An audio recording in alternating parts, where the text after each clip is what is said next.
আবারও রেল দুর্ঘটনা। মঙ্গলবার ভোরে দুর্ঘটনার কবলে পড়ে হাওড়া মুম্বাই এক্সপ্রেস। ঝাড়খণ্ডের চক্রধরপুরের মালগাড়ির সঙ্গে ধাক্কায় লাইনচ্যুত হয় হাওড়া মুম্বাই এক্সপ্রেসের 18টি বগি। মৃত্যু হয় 2 যাত্রী, জখম হয়েছেন অনেক যাত্রী। তাদের অনেকের অবস্থাই আশঙ্কাজনক।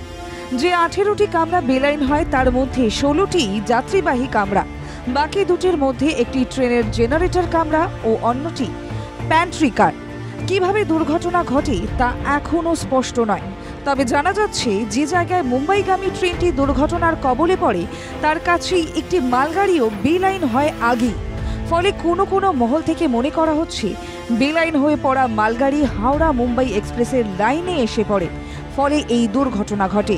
তবে দুর্ঘটনার কারণ জানার চেষ্টা করছে রেল। দুর্ঘটনার পর দক্ষিণ পূর্ব রেলের মুখ্য জনসংযোগ আধিকারিক ওম প্রকাশ চরণ জানিয়েছেন, মঙ্গলবার ভোর 3:43 দুর্ঘটনার কবলে পড়ে ট্রেনটি। উদ্ধার কাজ সম্পূর্ণ হয়েছে। দুর্ঘটনায় 2 জনের মৃত্যুর তথ্য নিশ্চিত করেছেন তিনি। আহতদের চক্রধরপুর হাসপাতালে নিয়ে যাওয়া হয়েছে। পরপর ঘটে যাওয়া ট্রেন দুর্ঘটনায় যাত্রী সুরক্ষায় রেলের উদাসীনতা নিয়ে প্রশ্ন তুলেছেন বাংলার মুখ্যমন্ত্রী মমতা বন্দ্যোপাধ্যায়। এক্স হ্যান্ডেলে শোক প্রকাশ করেছেন তিনি। লেখেন, ফের ভয়াবহ রেল দুর্ঘটনা। হাওড়া ঝাড়খণ্ডের চক্রধরপুর বিভাগে আজ ভোরে মুম্বাই মেল লাইনচ্যুত। একাধিক মৃত্যু এবং বিপুল সংখ্যক আহতের দুঃখজনক পরিণতি।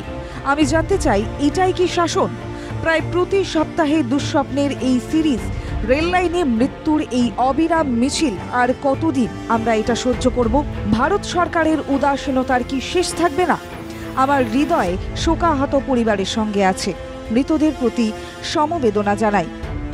প্রতিবেশী রাজ্যের এই দুর্ঘটনার কয়েক ঘন্টার মধ্যেই সাহায্যের হাত বাড়িয়ে দেয় বাংলা।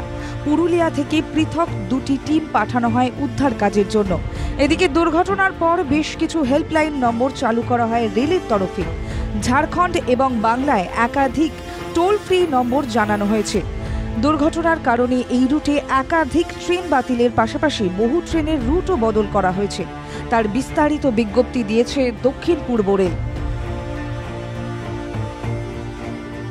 ব্যুরো রিপোর্ট, বাংলা জাগো।